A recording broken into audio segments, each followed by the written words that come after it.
point for me when I discovered what my attachment style was. And I'm actually still with my partner today. So I did my healing over the past, say, 5 years, and we're great today. But it took a lot of inner work, and it took a lot of humility to Yeah. accept that, actually this is happening again, so it must be me. Yeah. And it took a lot to step back and see that, and which is why I came across your channel, because I love your message. And I was exactly the same as the women you were describing. I was this princess and wanting everything my way. Mhm. I was completely emasculating my partners Yeah. and wondering why, they seem to hate me. And, but in the meantime, I was like, oh, I'm such a victim.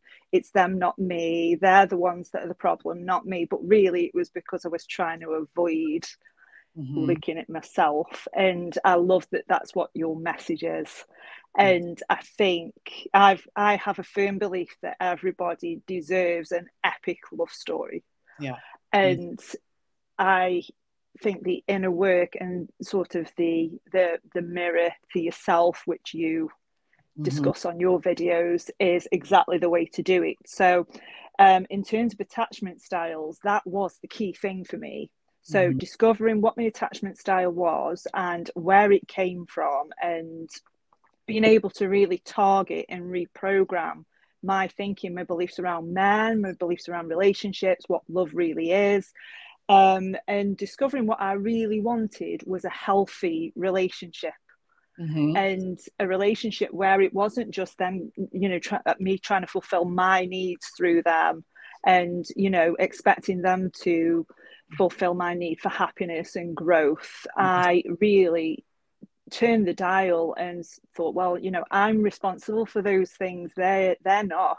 Hmm. Yes, my best interest should be a part of what that they think about, but likewise I need to take their best interests as my own as well. Hmm. So it created a dynamic that was completely foreign to me. I didn't have any idea of what a secure relationship even looked like. Yeah. So it took a lot of delving, a lot of inner work, which is where I am today. And we live together now, and the relationship is great, and it is a far cry from divorce. Awesome. Congratulations. That Thank makes you. me happy. It's long and arduous, but it was fundamental for my message and where I got to today. So I grew up without essentially a father because he passed away. I'm pretty open about that on Mm-hmm. my channel, but he passed away when I was 10 years old. But I grew up with brothers. I had brothers in my life. So I had like a lot of strong masculine energy, and they're all very tall, big men, like 6 feet and above. And so there was a level of protection that I always felt, right? But I knew how to connect with men at a very like at their level, right? So I was always very tomboyish and became just the sense of humor, the way that they connect with each other, the locker room talk, the ability to connect with them about what they wanted to talk about, Yeah. sports and all the manly things. I was a BMX biker, which is like a mountain biker. I would go to these competitions and mountain bike with my brother. So anyway, I understood men in that capacity.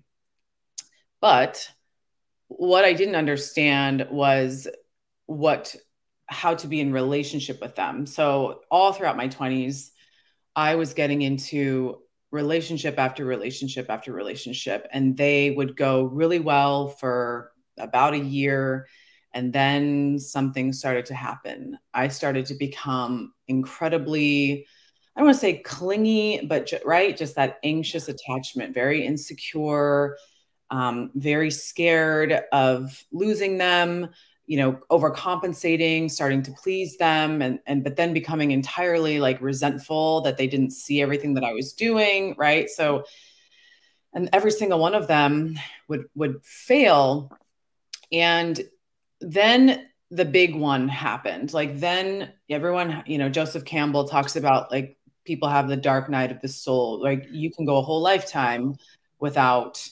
really having one of these. Not to mention, being with a single mother and, coexisting with her, and that codependency that created even more anxious attachment. Because you're not seeing what healthy masculinity is. And she wasn't modeling that relationship. She didn't date. So I was just flying blind.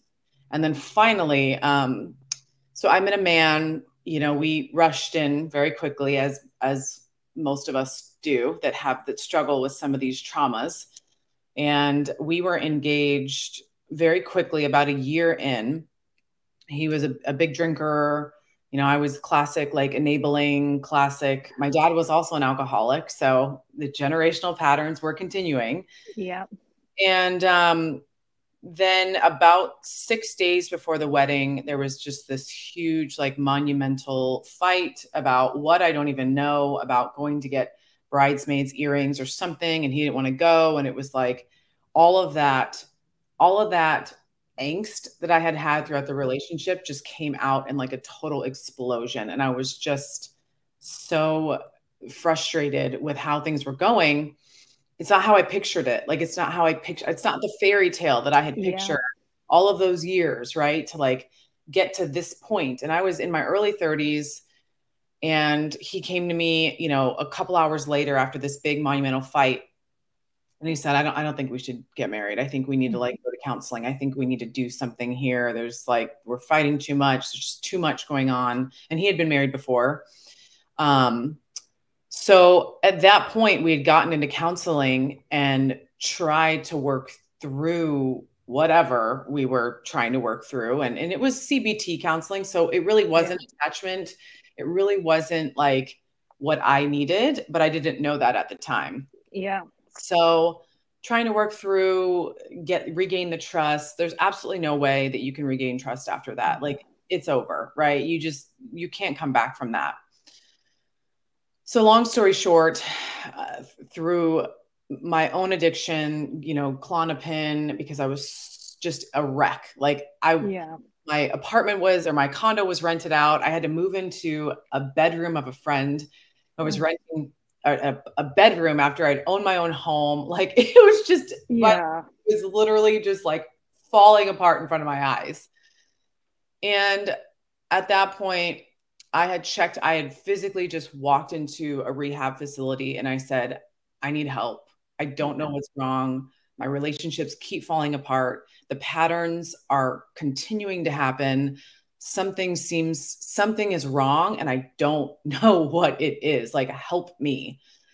So I sat there for about 3 hours where the intake therapist, right? Of course, they sit with you. They try and understand your life, all of your patterns, what you grew up with, what you saw.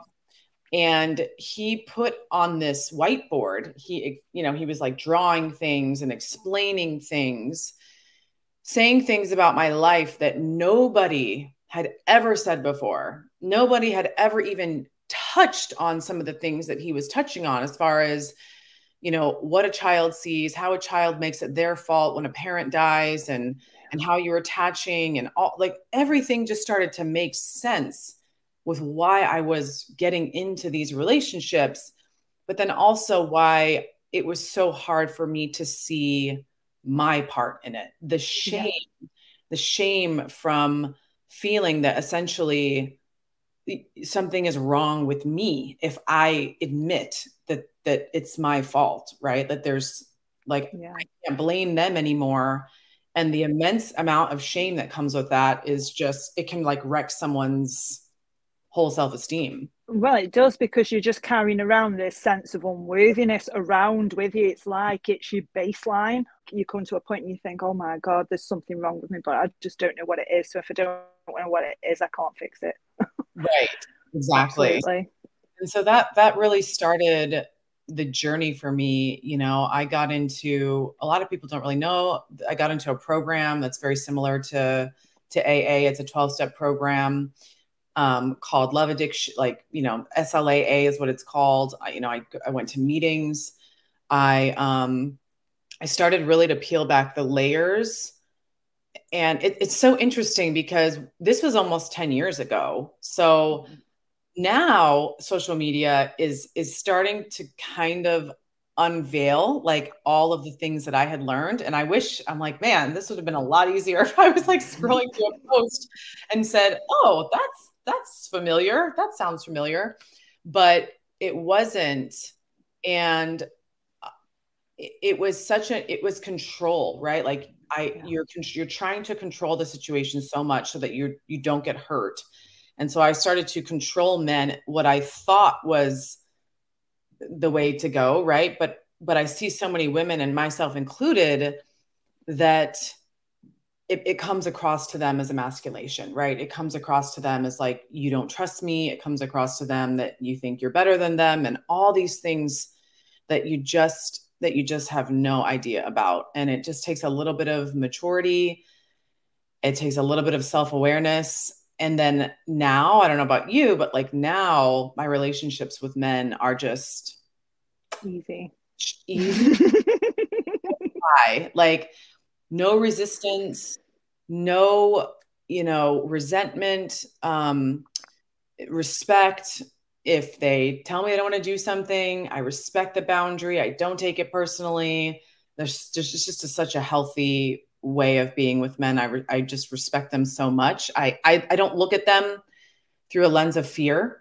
I look at them through a lens of partnership now, right? Like, and I think for me, the biggest thing, and they say daddy issues, but it's a real thing. For me, the daddy issues were just that I had no clue what the essence of a man was. I didn't know if he was telling me, hey, let's maybe not do this. It comes from a place of protection, because I didn't have that fatherly figure. So anytime a man would show any type of masculinity, or, he showed any type of boundary, it was like an affront to myself. It was like an affront, and it would shut me down, but it's just a lack of knowing like what true masculinity is. Women don't. Yeah. And I think a lot of women don't get into relationships, they get on them.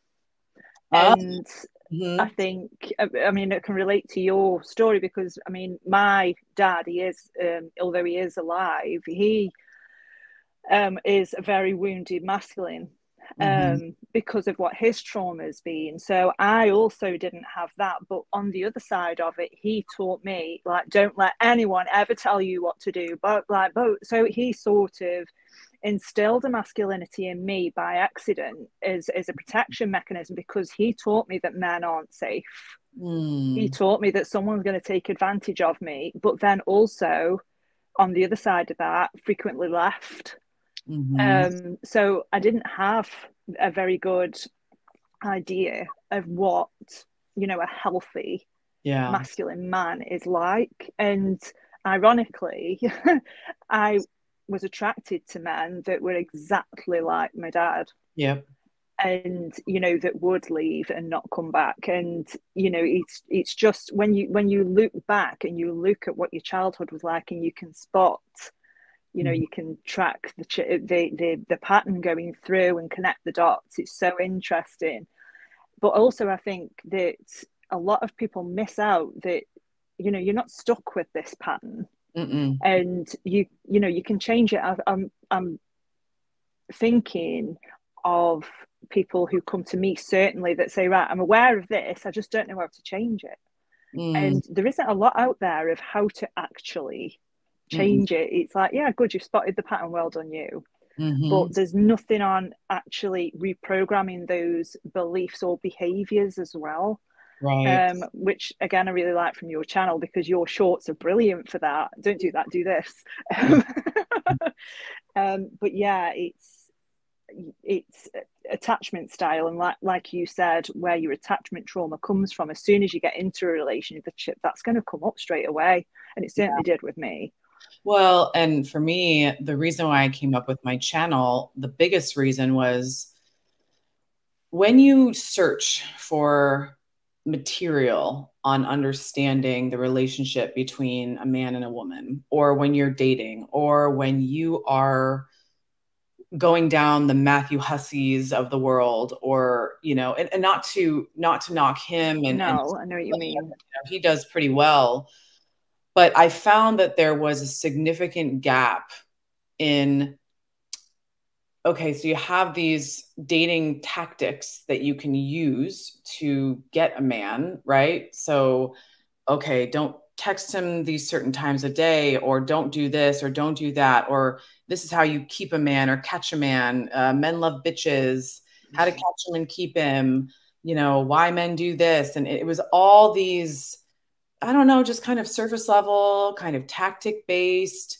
Well, it's manipulation tactics, isn't it, essentially? 100%. It doesn't really get to the root of the issue. And so I started looking, down the rabbit hole, and I was going, why aren't there more resources to explain, potentially why men are this way, and what is the relationship that they have with their mother that might be making them a little bit more on the avoidance side, and why am I attracted to the emotionally unavailability? Because there's a part of me that has emotional inability myself to connect. So that if they can meet me there, that's the only way that I can meet them. And a secure attachment, or somebody who was really giving me a lot of attention, it would feel smothered. I would feel like, oh my gosh, like, get away from me. But those were the healthy guys, but I couldn't see it. I didn't recognize it. Yeah. So a lot of this tactic based advice. And so I started picking up books that are not very popular. One by Sean T. Smith, I believe his name is, The Woman's Guide to How Men Think. I'm looking at my bookshelf right now. And that's an amazing one. And it really talks about how a lot of my shorts come from that. Like, this is why a man does this. It's not personal. This is just a little bit how they're programmed, as far as sitting in the garage, or when they're at work and they may not be texting you. This is the reason why.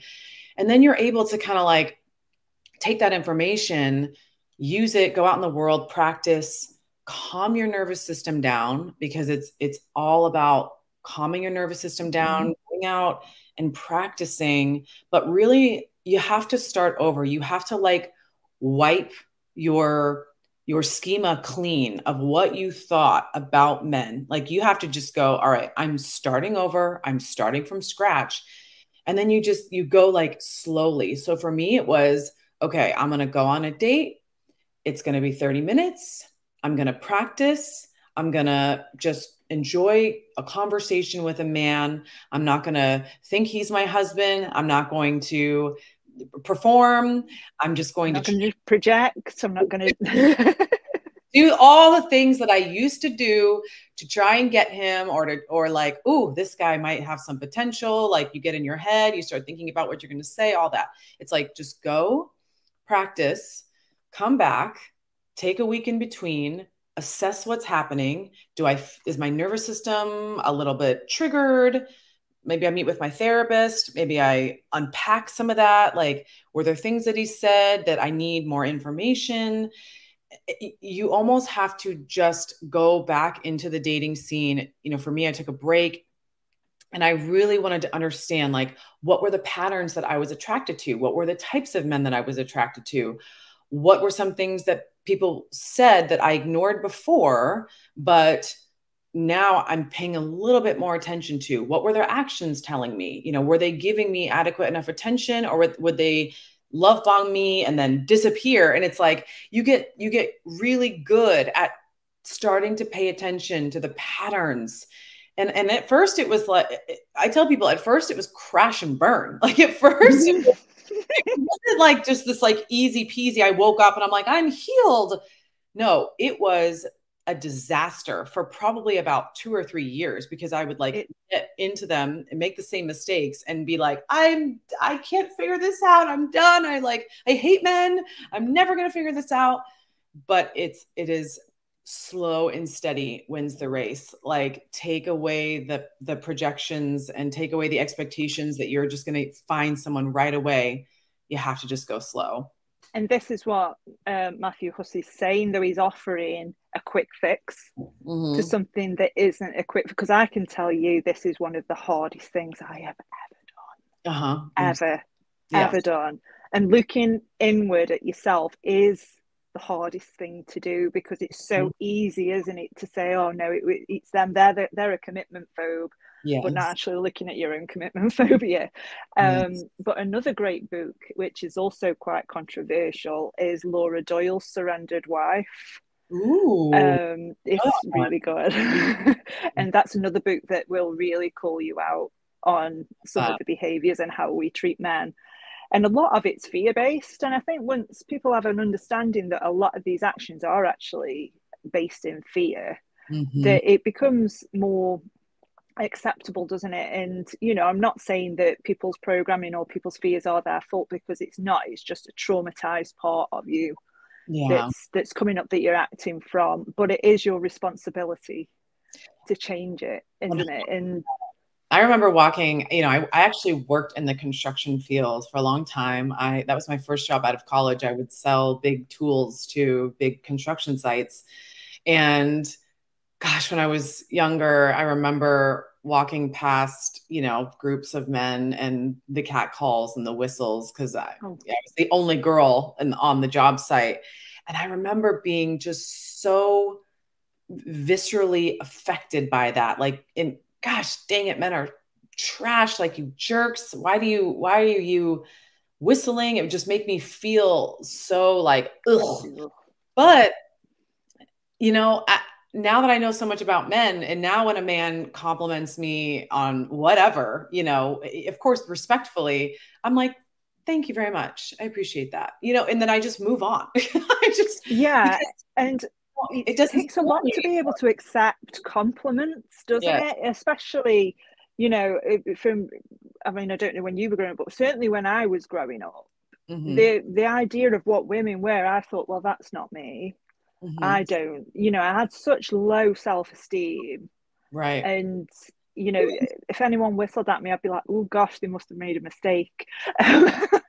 And it's really interesting that you've brought that up, because I think a lot of women out there really do struggle to accept compliments, or they see them as manipulation, like, oh, he's just trying to get into my pants. He's not real. They think of it as like over-sexualization, right? Yeah. So, okay, I think I'm being over-sexualized by a man.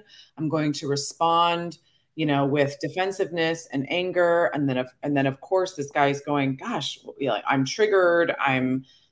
What the hell? Like, she's a biatch. And now, right, then we have this like contentious relationship between a male and a female, when it really, when he was just being a man. Something nice. He's just trying to be nice. You just have to like look at men and just say, you know, thank you. I appreciate. Now, again, it's being able to set proper boundaries and knowing that you can enforce those boundaries, but it doesn't have to be with force.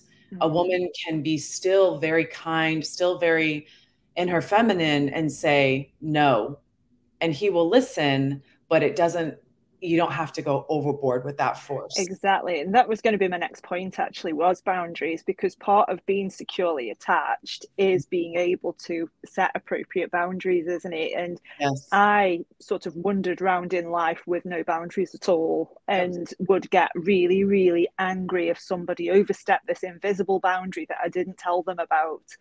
And I think, I mean, as part of my program, I do boundary work and make it so that people feel comfortable setting them. And I was never comfortable setting them. Again, it's a practice. You set small ones first. And like you say, it doesn't have to be this massive big deal. It could be like, hey, babe, I don't like it when you say that. Can you say something else? You know, it doesn't need to be this big blow up thing because somebody's overstepped your boundary. Because, you know, through inner work, I actually realized that I was only really angry with myself because I'd let somebody overstep a boundary, and I didn't show up for myself either. I didn't show up for my boundaries anyway, so what was the point in setting them? But yeah, I was going to discuss healthy boundaries and how to really set them, because I spot a lot of women that say, yeah, I can set a boundary. I'm like, right, okay, well, what happens when someone oversteps it? Well, nothing. Yeah. Like, well, I think, again, that goes back to, so for me, my mother, and we've healed our relationship very much so. So you know, she doesn't mind me. She knows what I do here. But so, you know, there's a bit of a generational pattern that happens with women. And my grandmother, you know, housewife, lived in the UK. Actually, you know, my grandfather was very successful. At one point, they had like Cadogan Gardens. They lived in, right? You know what I'm talking about? Where's that? I can't name. Brighton. Yeah. So they had an amazing life, but she couldn't really say no to my grandfather. Like no really wasn't in their vocabulary. So you have someone overstep your boundaries, then my mother would see that. Then, you know, she didn't know, she grew up in this overstepping of boundaries. Then my mother, who would overstep my boundaries. And as a daughter who doesn't have a father, I really just wanted to please my mom. I wanted to be the good kid. I saw how much she was struggling. She had to go back to work and, you know, working a $5 and $25 job just to get us insurance. So you grow up as a kid having not really understanding how to say no, because you become an innate people pleaser.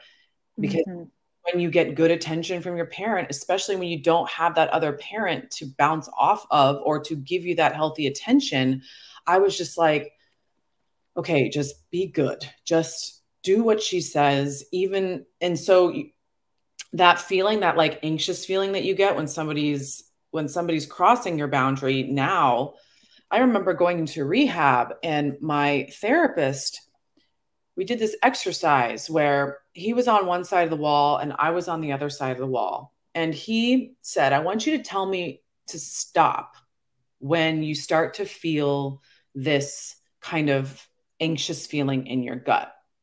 I'm like, okay. So he walks close to me, right? Gets closer, gets closer, gets closer. And he's like 3 feet away from my face. And I finally say, stop. He's like, okay, we're going to do that again. But I want to illustrate something to you, that a lot of children that grew up in these circumstances that you did, typically single parent homes, or, you know, just had an encroachment of boundaries, they are not in tune. You become detached from your own alarm system that is like firing off. You just think it's like anxiety, and you just kind of displace it and you go, oh, I don't know. Like, it's just kind of, I'm just anxious. But then you just go through your whole life feeling anxious all the time. And you don't know that it's because people are encroaching on your boundaries all the time. Yeah, because absolutely. So he comes absolutely in exercise again. And then at like 6 feet, when I was like, okay, pay attention to the first time that feeling hits.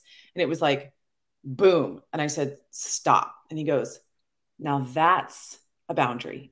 Like, that's how to get in tune with what your boundaries are. So that's the practice that you have to do, is like when you go out on a date or when you're with a man and you feel that anxious feeling, is it like, it's deciding between, is it projection or is it boundaries that are being crossed? Like, there's something.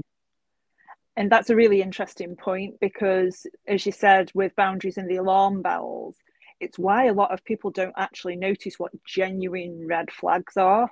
Mm-hmm. Because if you've grown up in a household where your needs weren't met or you weren't listened to, somebody who isn't listening to you isn't necessarily going to send your alarm bells ringing. Yeah. But then on the other side, you have people who are like, well, he didn't text me back within an hour. That's a huge red flag. I'm like, well, is it? Is it a red flag, or is it a projection? Are you feeling anxious because you're afraid that they've abandoned you, or are you feeling ignored? And I think that's where it's skewed of what genuine, actual red flags are. 100%. Because your alarm bells aren't going off. Yeah. And that's when you have to stop. And my exercise was, you know, whenever I had that feeling, if a guy didn't text me back and it was 8 hours, right? And I started to go crazy, starting to think like, does he not like me? Because of course, what happens, what do? You self-sabotage.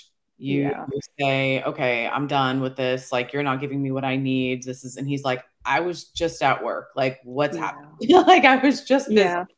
But you go back to that like original abandonment wound, or whenever you were abandoned when you were a kid, and like every abandonment just keeps going back to that. And you start, right? So you start to think that it's just, I'm always just getting abandoned, but you're not, and you paste the past onto what's happening now, right. You're not in the don't present. you?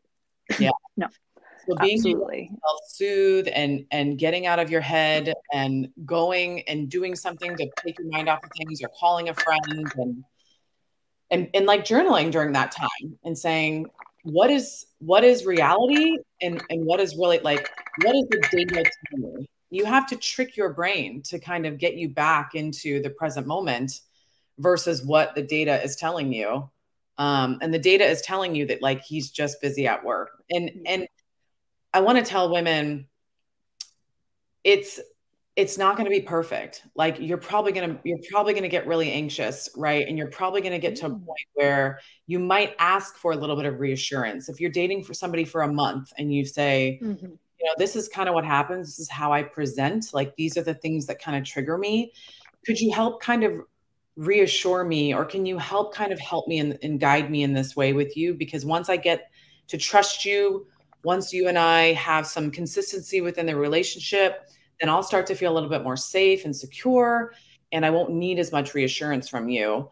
But it's having those conversations with your partner and with somebody that you're dating. Like those are the conversations that you need to be having versus the manipulation and like, Exactly.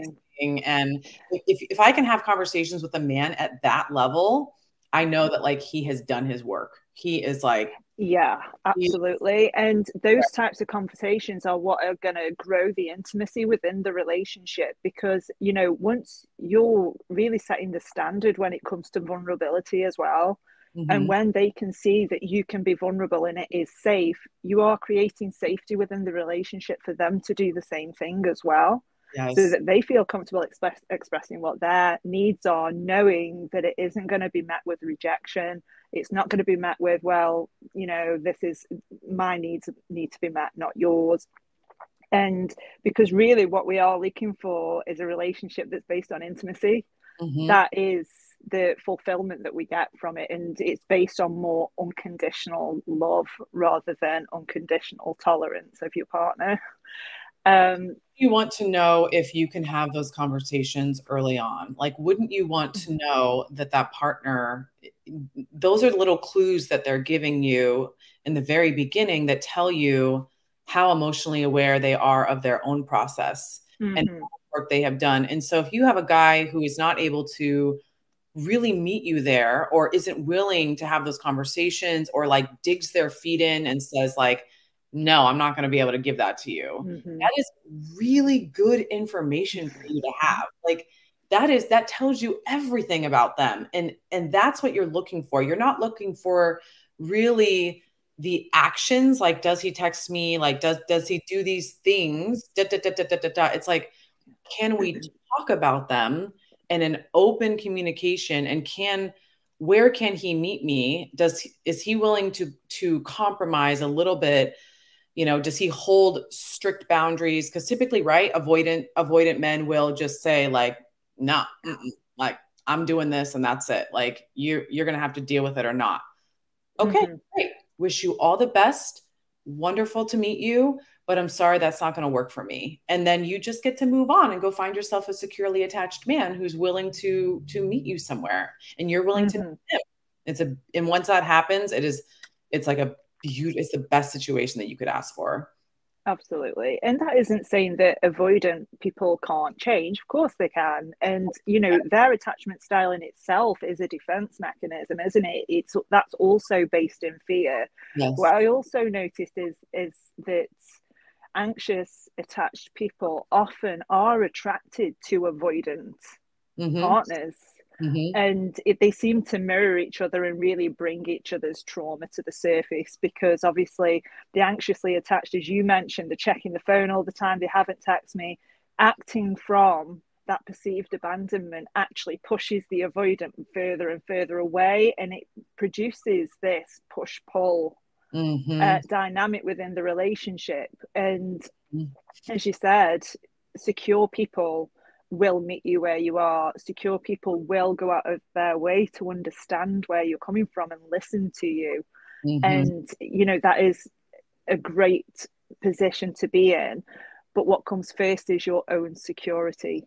What comes first is that you understand what security is. I mean, like I said at the start, I didn't even know what a secure relationship even looked like. I'd not seen one. I hadn't experienced one, and it was generational. I've got, you know, both of my grandparents were alcoholics, and that sort of caused my dad to become especially avoidant and especially volatile as well. And, you know, my mom, both of her parents had died by the time she was 12. So she was an only child.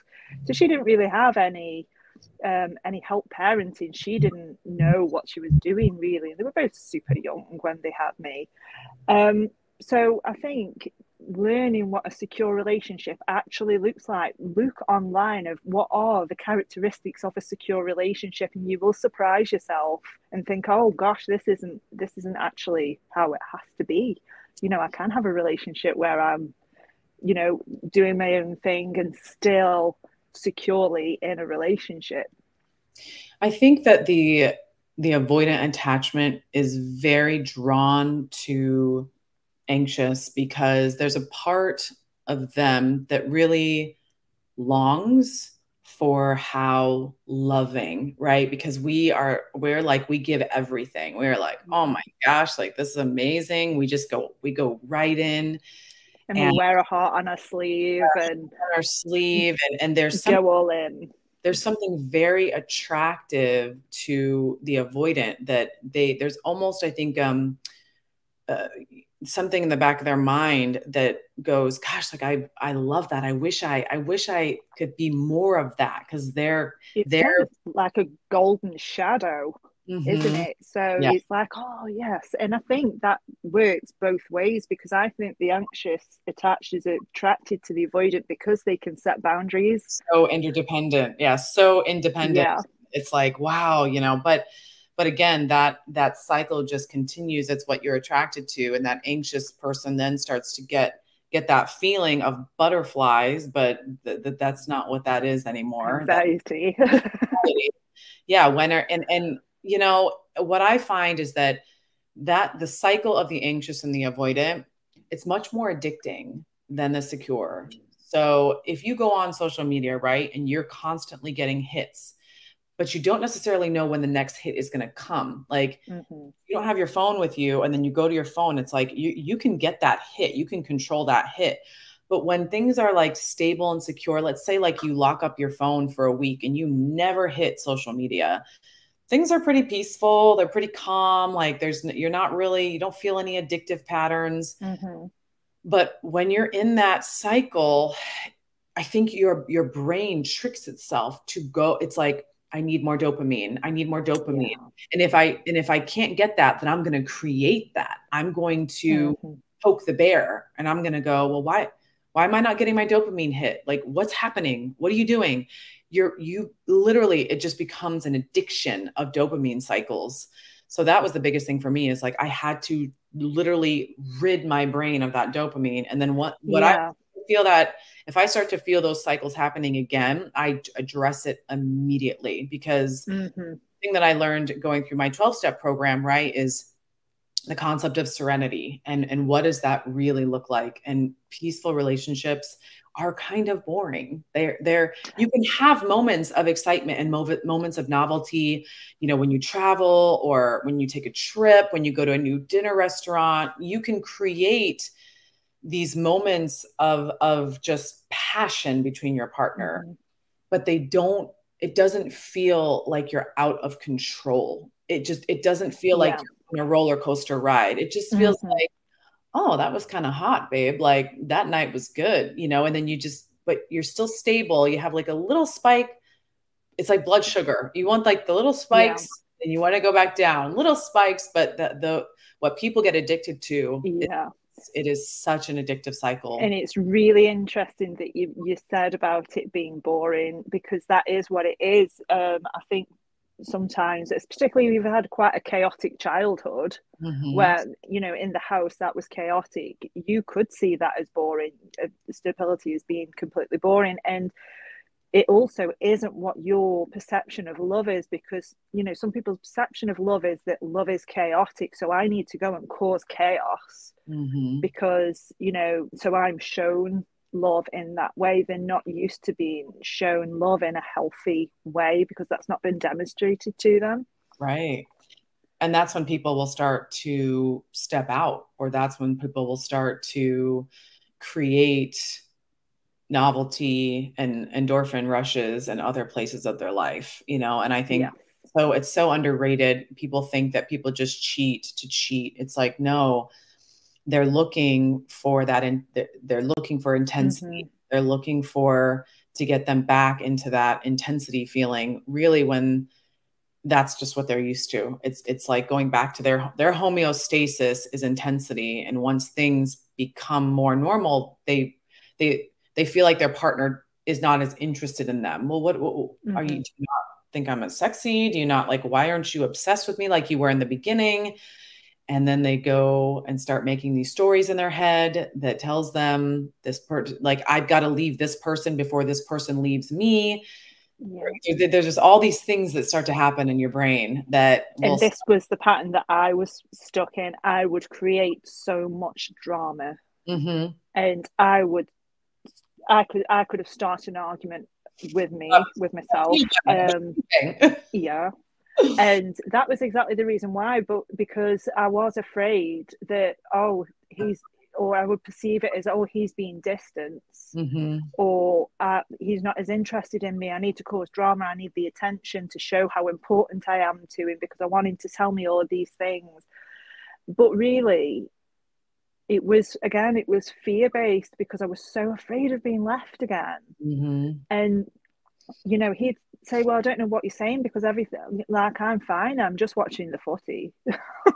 I'm just watching the game. And, you know, why are you behaving like this? And I couldn't tell him. And I'd blame all of it on him. I'd lay it all at his doorstep and say, well, it's because you want this, that, and the other. I wouldn't look at me. But obviously, since then I have.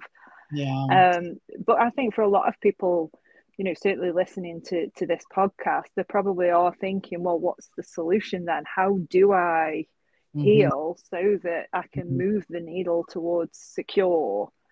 And it really is by understanding what your own inner world is, isn't it? And understanding how, if you've never experienced a healthy relationship, you know, it's really stepping into, you know, also stepping into the mindset and being the person. How do you react to these situations in a secure context? You know, do you text your partner with an argument if they're watching the match? And it's about, as you say, get into therapy, or at least do your own therapy as best you can, and understand yourself a lot more, and understanding where these patterns are perhaps coming from, so that you can target where these core wounds are, and target what your perception of yourself is as well. And, you know, ultimately who you want to be in a relationship. Who is it that you want to be? Do you want to be the insecure, argumentative, conflict driven partner who is resented, or do you want to be the secure partner that is understanding, or, you know, that, you know, there's an intimacy and you can be vulnerable with each other, and that the relationship's actually fulfilling? I think and a lot of women making the choice. And a lot of women, I think, need to, first of all, it's one, establishing who you are. What is your, like, who are you outside of a relationship? Because again, a lot of anxious partners, right? We attach into these relationships. These relationships become our identity. You know, I attune to my partner when he's upset. I attune to what he wants to do. Does he want to go watch sports? All right, I'm in. Because again, if you're constantly afraid of abandonment, if you're constantly in your nervous system, if you're constantly paying attention, hypervigilant, you know, you like what he likes, you like what they like, you go where he goes. It's this constant kind of lack of knowing yourself, like you said, at a very deep level. So it's like step one, find out what you're passionate about. So for me, it was, I play piano. I'm big into music. I would go and I would sit at a bar and I would just enjoy music and I would just stay present. I would go and start establishing connections with friends. That's a big thing. Women, some of them will kind of get into the relationship and their social circle will just go, it'll vanish. And because you're obsessed with the relationship, you're obsessed with him. So then all these other things that were happening outside of the relationship start to fade away slowly. Yeah.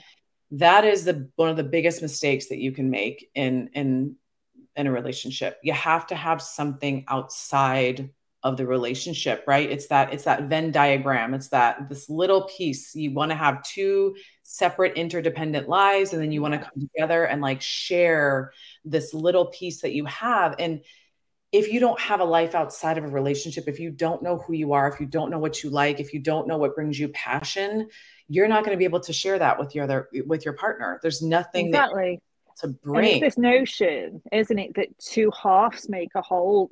No, they don't. Mm-hmm. Two whole people come together in a relationship. You know, they're not your other half. Right. You know, and I think there's a lot of this is misconstrued where, if I'm a whole person, I don't need a relationship. It's not like, that's not what we're saying. Mm-hmm. It's about having, you know, a healthy interdependence, isn't it? Not super, you know, when you go to dismissive avoidant attachment style, it's not hyper independence, it's not codependency, which you often find in anxious.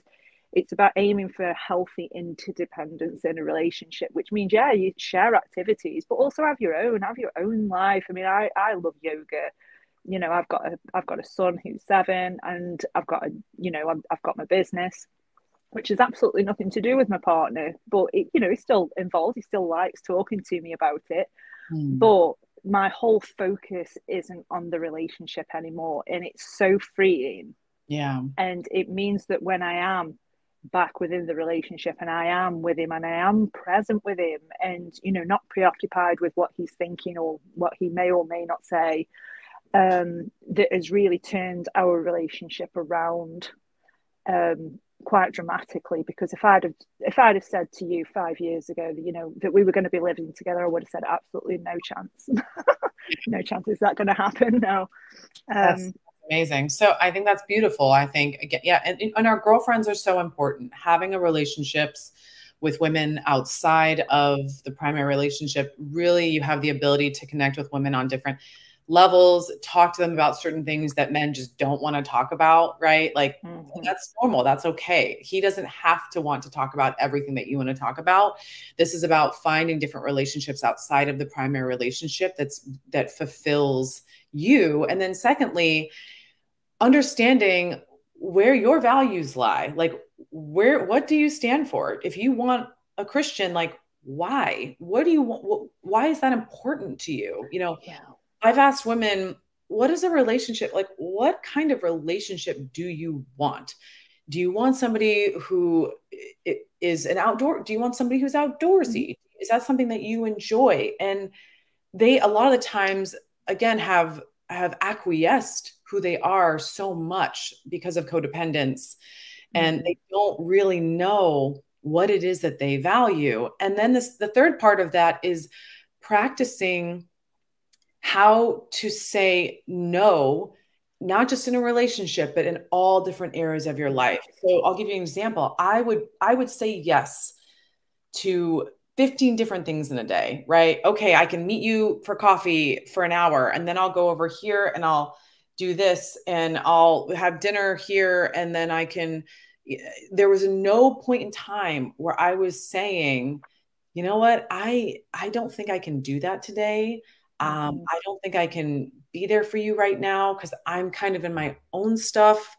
Is there, you know, because again, you're afraid of abandonment. So you're afraid of saying no, and you're afraid of really being able to stand up for yourself because you're afraid that person's going to leave. And if they leave, once again, that gives you information that their relationship is really based off of reciprocity and based off of them getting something from you. A person who is secure and has done their work is not, if you say no, they're going to respect that.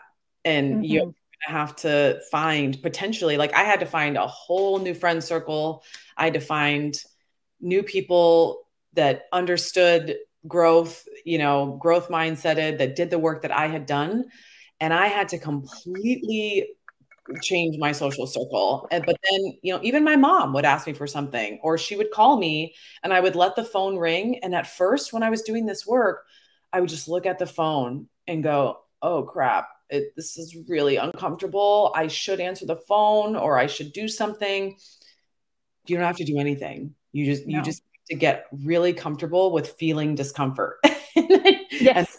and then Yes. working through it, because that will give you practice. That will give you practice for when you are in a relationship needing to have a tough conversation.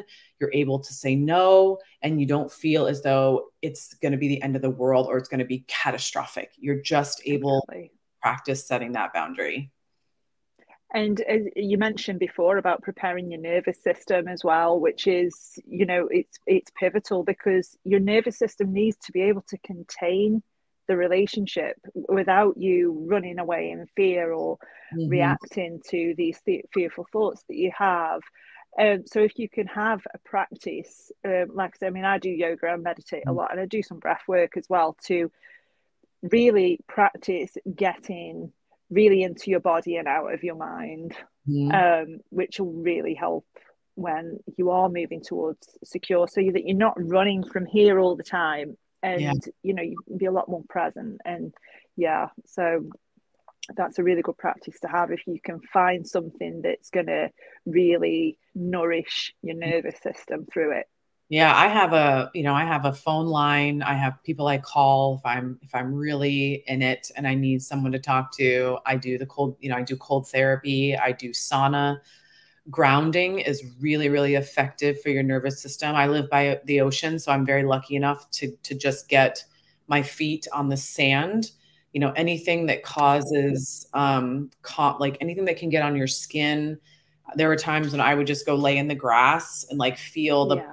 the prickles on my body, just kind of that feeling where you just have to get into your body breathing, a lot of like Wim Hof breathing exercises Yeah. out there online. But yeah, I would really encourage people to calm their nervous system down before reacting, because what I would do is I would react and then I'd calm my nervous system down, and I would do something and regret it later. I would Yeah. like, It, did he really mean that, or did I overreact? And Yeah, and just taking a beat, isn't it? And thinking, right, is he being an idiot or is it my projection on this? And usually 9 times out of 10, it was my projection yeah. that was causing it. But when you react to it, it just causes this whole level that you've Mhm. got to work through first. Both of you have got to calm down. It's a lot easier in the long run to just take a beat and I love that. figure out why.